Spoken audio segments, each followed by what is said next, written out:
Hey everyone, welcome back. So today I want to talk about winter weight gain. It's really one of those things that if you are, honestly, anybody can be frustrated by it, but I definitely find that for women over 40, this is something that can be frustrating simply because of the fact that you've been dealing with it for a few decades now, right? So like you've had this where for every winter for 10 years, 20 years, 30 years, you've put on maybe 5 to 10 pounds and then you spend the rest of the year trying to get that off. And if that was being piled on top of weight that you had already gained, it can just be really frustrating because it feels like a never-ending loop. Like you never get to the bottom of this weight. So I wanted to talk about the three options that I give my clients when it comes to winter weight gain. And that is to either plan for it, prevent it, or use it to your advantage. And the third one is actually my favorite. But first, let me talk about the main two that most people are interested in.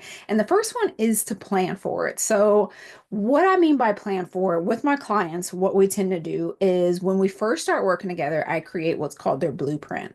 Their blueprint, we stop and we take into consideration everything that they have going on during the year. And this is usually that time period where we start talking about like what's going to be going on in different seasons of the year, seasons of life. Do you typically have a lot of celebrations going on during the holidays? Are you a big Thanksgiving person? Do you typically like not log your food during that time and like to chill? Are you a little more like in hibernation mode? So we get to know the client and the way that they operate at different times of the year. For most people in the northern hemisphere, now my peeps in like Australia and New Zealand, like maybe this is a little bit different, but most of the time a lot of people that live in climates that do have the typical seasons that like the US has, where things are a little bit cooler during certain times of the year and then warmer during other times of the year. Those cooler times of the year, they tend to move a little bit less and eat a little bit more just by default. I'm this way as well. So if it's someone who maybe they only have like one or two things that they're dealing with during the winter time, as far as their like family events or holiday parties or anything like that, like they don't really have anything big going on at work, or maybe like one Christmas party. They don't do a lot of traveling during that time of the year. They just have like maybe one meal. If it's something like that, then usually that's not something that we're going to take a whole season into account for. But if it's someone who they know that their natural tendency is to kind of bog down during this time of year, then that's going into the plan. So sometimes this happens retroactively. Sometimes they think it's not going to be a big deal. And then after kind of looking at things that have gone on during that year, if they're always dealing with that weight gain, then there probably is something there. So what we do then is that we make it so that, especially if this is a fat loss client, we make it so that their fat loss phases are during the times of the year where their year is most cohesive to it.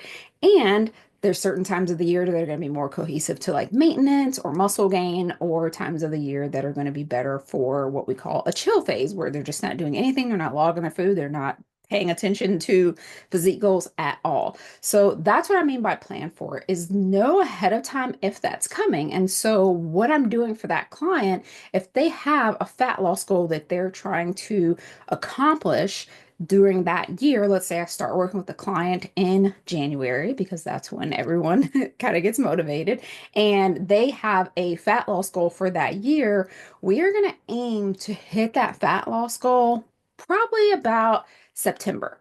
So we want to hit it by September, even if they're saying, things don't really slow down for me. I don't really go into hibernation mode until November, December. The reason why I want to hit the goal by September is because then I want to overshoot the goal. So one of the things that I always recommend to my clients is first we figure out what your goal is, and then I'm going to turn it up a notch, because of the fact that if we know that you have this time period of the year where you tend to put back on 3 to 5 pounds, then we want to overshoot the goal by 3 to 5 pounds. Not to mention that for most people in general, you should overshoot the goal a little bit. It's very natural to gain about 3 to 5 pounds after you've reached your goal. Most people look at that as a failure, but if you know this ahead of time and you overshoot it, and then those 3 to 5 pound comes back on, you land right where you want to. So For most of my clients, that is one of the options is let's plan for it. Let's try to get you past the goal before the timeline for where we need to stop. So if we can get you past the goal by September or as close as we can by September, then we can spend part of October and November kind of, reversing things, increasing those calories, getting you back up to maintenance and getting you to a point where either you're just okay being in maintenance for the remainder of the year or you are chilling. You just stop doing everything together, and we hope that there's no more than 3 to 5 pounds damage before we pick things back up again in January. So that's one of the options is to just kind of plan for it and just get okay with it, embrace it, as this is just the time of year that I may put on a little bit extra. So when I'm in a fat loss phase, or maybe even if I'm somebody who doesn't really think I need a fat loss phase, maybe having a fat loss phase prior to this season can help to balance things out a little bit. So that way you just go into the season, you're ready for whatever comes, you're ready for parties, you're ready to just like truly be present during that time of year instead of worried about calories or anything like that. And that's not even something that you have to do. You don't have to plan for it in a way that means like, oh, let me lose a lot of weight here because I'm going to gain weight here. We don't want to create a diet mentality around it. It's just if you're somebody that's aiming for fat loss, you don't want to come into those months already in chill mode and then pack on more on top of it. Also, you could do that, but you just want to be okay with it. So all of that is part of planning for it. So planning for it just means know that it's coming, be okay with it, embrace it, recognize all of the good that you're getting out of that time because even phases of chilling and doing nothing that has anything to do with your physique goals has benefit to it. It has a mental benefit to it. And it's something that could, if you plan on having a fat loss phase later on, could help you be prepared for that. You don't want to look at this as a like, I'll start my diet Monday type situation where you're just gorging during that time period because of the fact that you know that that diet is coming on the back end of it, but more so you just relax, set your calories to maintenance if you're monitoring your calories. If you're chilling, you want to go into a more intuitive phase, paying attention to like what exactly do I like about these things that I'm adding back into my diet during this time? You do want to be aware of the fact if you're somebody, like I said, who tends to hibernate a little bit, that that's also going to offset things. So maybe you aren't really doing much with the calories or you are moving to maintenance, but maybe you're shifting as far as your activity level a little bit. That is going to cause a little bit of a metabolic slowdown, but if there's anything that we've learned around here, it's nothing that you can't fix. So having less movement and not really doing anything with the calories could affect that. But if you want to move into the next one, which is prevent it, then you can add something to offset that. So nothing that's happening during this season is actually like a disaster if you're thinking about these tips that I'm giving you right now. So number one would be to plan for it. Either plan for it by accepting what's going to happen and embracing it and being truly present, or plan for it by making sure your other months of the year are focused on the things that you want so that when you come into this season, you just kick back, relax, know that everything is under control and that you already planned for this to happen and that you're just focusing on maintenance or chill. Like pick a phase and be okay with that phase during that time. Every phase has benefits. So if the phase that you're choosing to be in during that downtime is chill or maintenance, enjoy it and get the benefits of it. So that would lead to the second one, which is prevent it. So if you're somebody that's like, I just can't get on board with that, I can't wrap my head around just being okay with gaining 3 to 5 pounds, I need to make sure that I'm still productive during this time period, or at least not starting, January, if that's typically when you like kick things off. I just don't want to feel like I'm behind or like I'm just like constantly like adding to the work that I need to get done or what this journey has. Then you can do some of the things that I was just talking about of making sure that you are adding in activity to offset it. If you're going to eat more, you're going to eat more. So again, these all play into each other, which you'll see. So if you've done the work and planning for it and you know what's coming and you know like, okay, I'm probably going to gain 3, 5, 10 pounds, or I usually come out gain, about 7 pounds heavier, then yes, I'll plan for it. Yes, I'll do the cut phases coming into it so that like I don't have as much pressure. But if I'm in maintenance, I want to actually be in maintenance. So like on one hand, you may go into full-blown chill mode where you're not even logging into your MyFitnessPal or whatever and seeing what the damage is. On the other hand, if you're that person that's like, okay, I want to shift into maintenance and I want to try my best to actually maintain what I've done over the summer, then what you would do in that case is coming off of your cut phase. So let's say you were cutting over the summer or maybe spring, summer, or whatever, the 6 months leading up to that. If you were in a cut phase, then you would increase your calories slowly during that time. So doing more of like a reverse diet. So really slowly inching up, maybe like 25 calories here, 50 calories there, if your ultimate goal is to get to maintenance. If not, if you're at a calorie range where you like and you do want to keep cutting during that time period, then you want to look at your activity level and your eating habits a little bit more closely during that time. So that means if you're somebody who tends to fall off of logging during that part, and when you're planning for it, you're like, okay, I want to get okay with it, but at the same time, I also want to prevent it, then that would be the habit that you would work on during that season is not throwing all caution to the wind and still logging into your MyFitnessPal, still seeing what it is that you're doing, seeing where because maybe you'll notice that the extra increases that you're doing is only, 200 calories, 300 calories, or something like that, to where if you just added in like a walk, a leisure walk, or, you did some whatever, like watching TV while you're on the treadmill for 30 minutes or something like that. So, like, there are things that you can work into it. So, that's where like the planning comes first, then move into if you're doing prevention. Take some time to gather your data. For me, this was really something that was beneficial because what I didn't realize, like part of my little tweak that I made to recognize, like, why am I always gaining another like 5 pounds? It was my Starbucks. I love my Starbucks. I'm not giving up my Starbucks. It's just that when I'm having a lot of like iced drinks or like things that are lower in calories when I'm in like the summer versus once like PSL season hits or whatever, I'm having a lot of these like holiday drinks and things like that that are increasing my day-to-day calories by anywhere from 200 to 400, let's say, if I'm getting extra syrups and whipped creams and all those things. So that easily adds up over 2 to 3 months of, knuckling down and just like, let me go get my Starbucks and sit here and drink it. So one of the things that I incorporated was we live in a place where we can still go take walks, even though it's like chillier by the beach, by the ocean front. We have like a boardwalk here.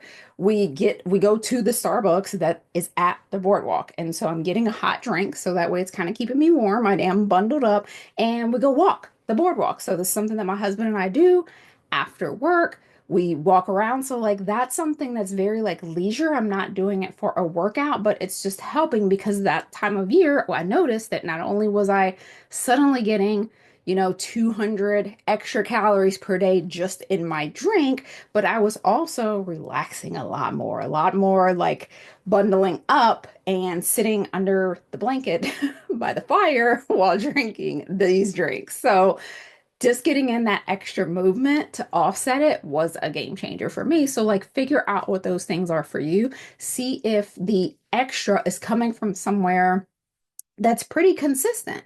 And if it is, then now you're able to take like, okay, what is that amount? Is it just, I'm having more soups, but that means I'm also having, bread and like some butter smeared on it with my soup every night or a couple times a week or something like that. If it's something that's very predictable for you, then you can come up with a plan for how do we offset it and you can prevent it that way. Or you can take some time to dissect that thing and figure out what was another way that I can have the gist of that without taking myself off the rails? So, for instance, with my Starbucks, one of the things that I could do there if I preferred is like, okay, can I reduce some of the calories of the milk? Can I go with a non-fat milk? Or do I want to have like a sugar-free syrup or, no whip or something like that? So then I would look at like, how can I maneuver the calories of the drink so that it offsets it and prevent it that way instead of just going from, like a lot of times I'll drink something simple like an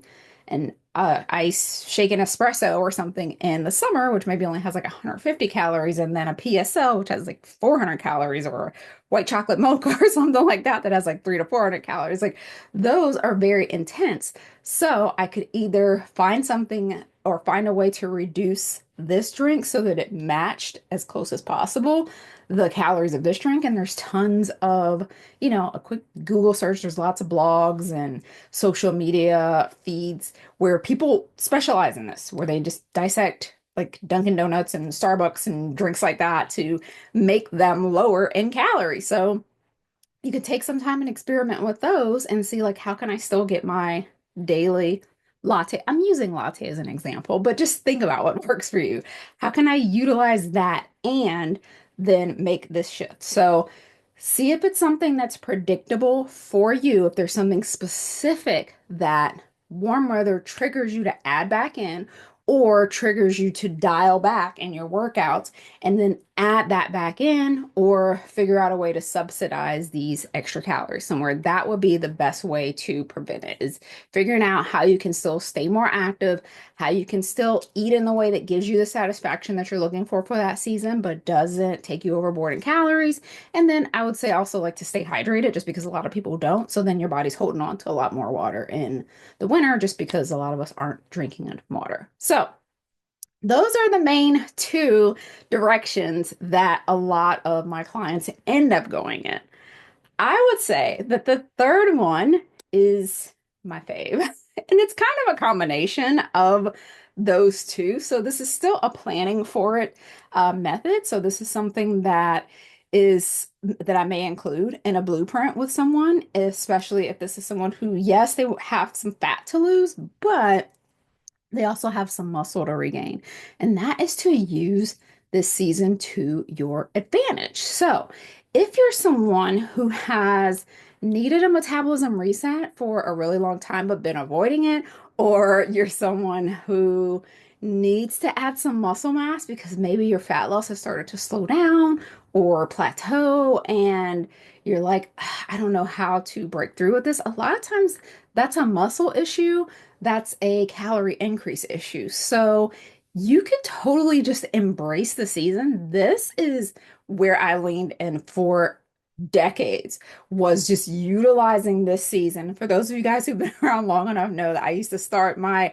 bulk every October. So like I looked forward to it. It was something that I just totally got on board with. So that's why I say it's a combination, because I would wait and count down for like September to end. And as soon as those, pumpkin spice lattes hit the scene, your girl was first in line and lifting heavy as heck. So it was like, I am going to put every single one of these, like, I'm going to lean into the fact that I just want to eat more during the season. I'm going to lean into the fact that I don't really feel like doing a ton of cardio either. And I'm just going to like lift. I'm just going to go full on beast mode. Give me the calories, put me in the gym, like cover up, like throw on my hoodie, sweats, whatever, like cover everything up and just do what you gotta do. Like get in there, beast mode, be out. So it was a time for like, I would dedicate my workouts got to be a little bit longer. So maybe in the summertime, I was kind of using things to be quick. Like I wanted like 20-minute workouts, 30-minute workouts. I didn't necessarily want to be inside. I want to be like outside doing, like I say, like walking by the ocean or riding my beach cruiser, stuff like that, that doesn't really burn a ton of calories, but I'm doing like a lot of like those quicker get in, get out type workouts. Whereas in the winter, it was like, if I can just conjure up the energy to get in the gym, I'm gonna get in there and do what I gotta do and have give myself the time, have a longer 45 minute, 60-minute like lift session, and really lean into the fact that this is all gonna be some lovely, beautiful muscle that I'm gonna uncover in the spring, and everything is gonna be amazing. So that is what I started off doing, especially when I had a big fear around adding muscle. I discovered that my fear was because I was always trying to do it in the summer. Like it was the most ridiculous thing. I don't know why it took me so long to figure it out, but I did. And I would always try every single summer to like pack on muscle. And then I would get so discouraged because I was gaining weight. And then I would cut, and then I would not look like I wanted to when I cut. So when I leaned into utilizing that like October to December time period as my bulking time, then I started actually noticing results. And the thing is that once I started noticing results, I actually got addicted to it, and it would spread a little bit more because I realized that like 3 months really isn't that long of a bulk. So then I started doing 4 months. I would actually keep bulking from like January and into February, and like then I started really seeing results. So I think that it's actually the perfect time if you're somebody who like you really want to add that muscle, you want to have that like lean, toned, defined look. And even if you don't want to actually see your muscles, you just want to feel like compact and lean again, like maybe you did when you were younger. Utilize these colder months where you're moving a little bit less and eating a little bit more to do the first thing, embrace the fact that that weight is coming, but make it weight that counts so that when you do go back into a fat loss phase, everything's working in your favor because now you have more muscle, so fat loss is going to be easier there. So, like, yes, you will be losing the whatever you gained during that season, 3 pounds, 5 pounds, even 10 pounds. Like, it sounds crazy, but once you see the results, you'll be all in on it. So, yes, you'll lose that, but it'll be easier to lose, and you won't actually have to lose as much as you think because part of that is muscle, and you don't have to actually re-lose the muscle. So, when you're putting on weight and it's muscle, that's a completely different ball game. You have a faster metabolism. You have because you leaned into the fact that you were a little like lighter with the workouts. When you ramp back up any workouts, if you decide to like add back in cardio or something like that, it's going to work again because of the fact that you laid off of it in the winter. So there's so many benefits if you fall into this camp, if you're brave enough to go into the use it to your advantage camp.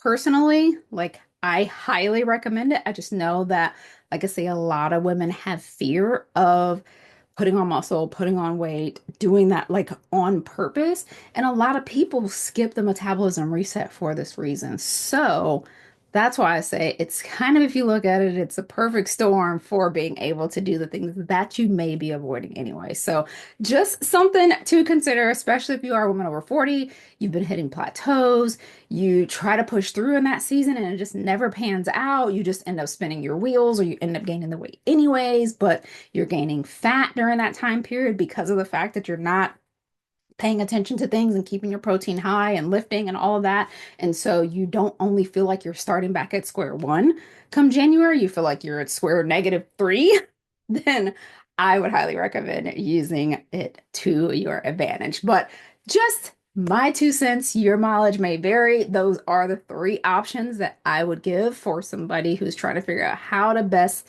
manage winter weight gain and dealing with the temptations and the comfort food and all the things this time of year. And really, like I say, making it all work for you rather than against you, because why spend another winter feeling miserable about enjoying life? That's what I say. But you may not feel the same way. Like I say, always say we're all adults here. You have the right to make your own decision. So if that was useful to you, and if you're one of the people who are like, I'm kind of on that, use it to my advantage train, I would highly recommend getting inside of the Eat More to Weigh Less training app because of the fact that it's periodized. It's created for the person who's trying to reset and build back lost muscle mass and that wants to cut in the end. So it's built with all of those phases in mind and it's periodized, so it keeps changing for you. So you don't have to use any brain power or decision fatigue during that time period. And it will guide you through that process in addition to all of the videos inside of the workout portal course teaching you a lot of the things that we're talking about here and how to best utilize like eating and exercising and matching those phases for best results instead of random eats and random exercises and wondering why you're not getting results. So, if you guys have any questions, I know that was a longer one, but it was one that was a long time coming. if you have questions on it, post them in the chat below, or you can DM or email them to me, and either it would be featured on one of these as a question, or I'll just respond to you. So thank you for joining, and I will see you in the next one.